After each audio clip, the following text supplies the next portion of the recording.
নমস্কার বন্ধুরা, আমি লক্ষ্মী রান্নাঘরে সবাইকে স্বাগত। বন্ধুরা, আবার একটা রেসিপি নিয়ে চলে এসেছি। আজকের রেসিপি আম কাসুন্দি। খেতে এত সুন্দর লাগে, বাজার থেকে কিনে খাওয়ার ইচ্ছাই হবে না, মনে হবে যেন বাড়িতে তৈরি করেই খাই। তা তোমরা প্রথম থেকে শেষ পর্যন্ত দেখতে থাকো। তো চলো বন্ধুরা, শুরু করা যাক।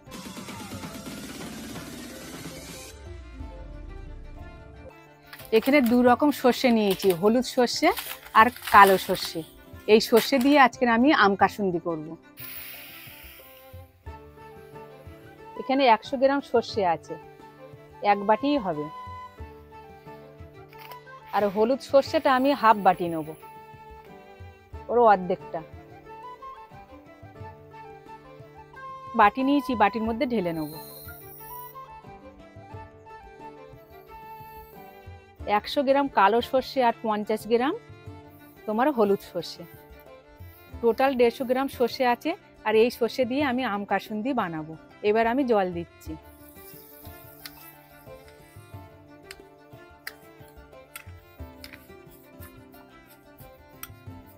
দশ মিনিট আমি এটা ভিজিয়ে রাখবো। একটা আম নিয়েছি, এবার কেটে নেব।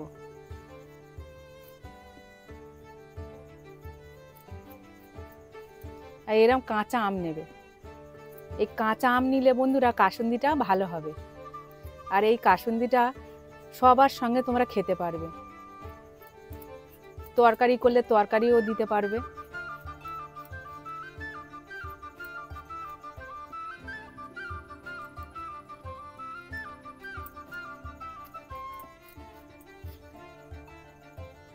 এবার ছোট ছোট করে পিচ পিচ করে কেটে নেব।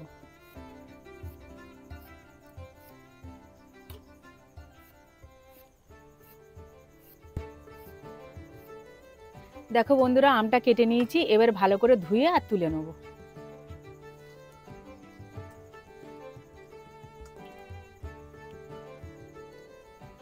দশ মিনিট হয়ে গেছে, এইবার একটু ভালো করে ধুয়ে নেব। প্যাকেটের সর্ষে ধুতে লাগে না, তবুও একটু ভালো করে ধুয়ে নেব। দেখো জলটা পরিষ্কার।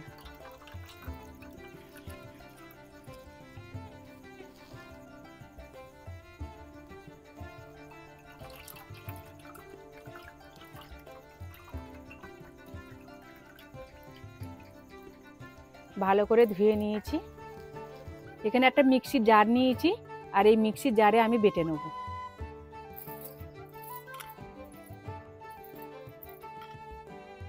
একেবারে হবে না বন্ধুরা, দুবারে আমার বাটতে হবে। এবারে আম দিয়ে দেবো। এখানে আদা নিয়েছি, দেখো কুচে নিয়েছি। এবারে আদাটাও দিয়ে দেবো। আর 5-6টা কাঁচা লঙ্কা নিয়েছি, দিয়ে দেবো। আর স্বাদ মতো নুন দেবো। সামান্য একটু জল দেবো।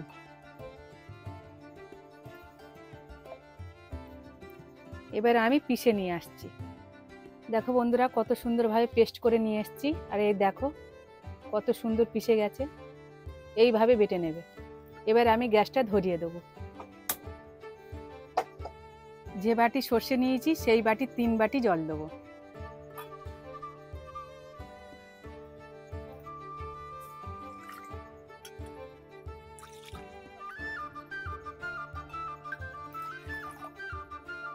হাফ চামচ হলুদ দেবো। হলুদটা দিলে বন্ধুরা কালারটা খুব সুন্দর আসবে। এবারে 2-3 চামচ চিনি দেবো।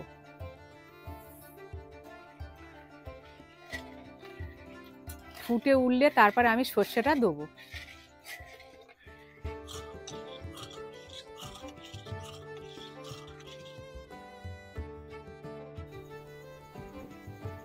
জলটা ফুটে উঠেছে, এবার সর্ষেটা দিয়ে দেবো।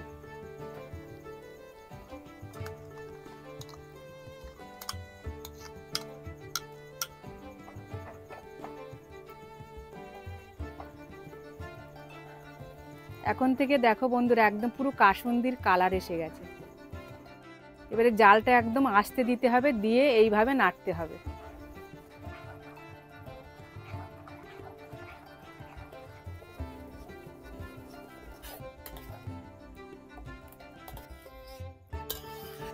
এইভাবে আমি 10 মিনিট রান্না করে নেব।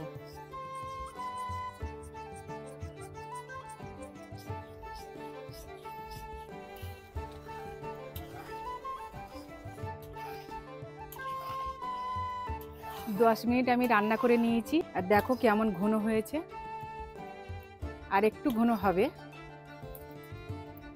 এবার এখানে সর্ষের তেল নিয়েছি, আর একটু ঝাঁঝালো হওয়ার জন্য একটু সর্ষের তেল দেবো।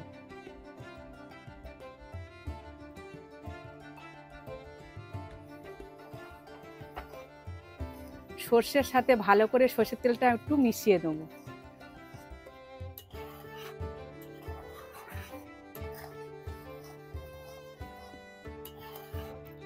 একবার হলেও বন্ধুরা বাড়িতে এই কাসুন্দিটা বানিয়ে খাবে, দেখবে সবার সঙ্গে খেতে পারবে, আর যে কোনো তরকারিতেও দিতে পারবে। আর কত সুন্দর কালার হয়েছে দেখো। দোকানের কাসুন্দি একদম খাবার ইচ্ছা হবে না, বাড়িতে যদি এইভাবে বানিয়ে রেখে দাও সারা বছর কিনতে লাগবে না। নর্মাল ফ্রিজে রেখে দেবে, যাতে অনেক দিন ভালো থাকে তার জন্য ভিনেগার দিতে হবে, ওই জন্য 3-4 চামচ মতো দিয়ে দিচ্ছি।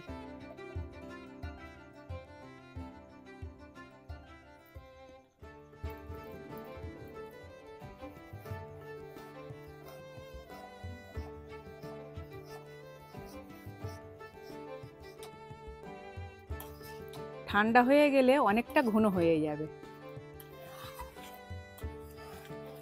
এবার আমি গ্যাসটা বন্ধ করে দিয়ে ঠান্ডা হলে তোমাদেরকে দেখাচ্ছি। কাসুন্দি ঠান্ডা হয়ে গেছে, এবার আমি কাঁচের পাত্রে তুলে নেব।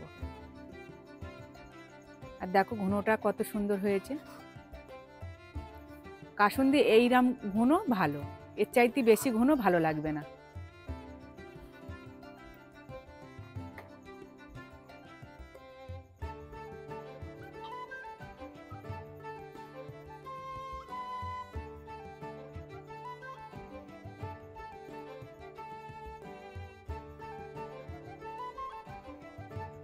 কাসুন্দি সবসময় কাঁচের পাত্রে রেখে দেবে, এইরকম কাঁচের বয়েন নেবে, বয়েনের মধ্যে রেখে দেবে, অনেক দিন ভালো থাকবে।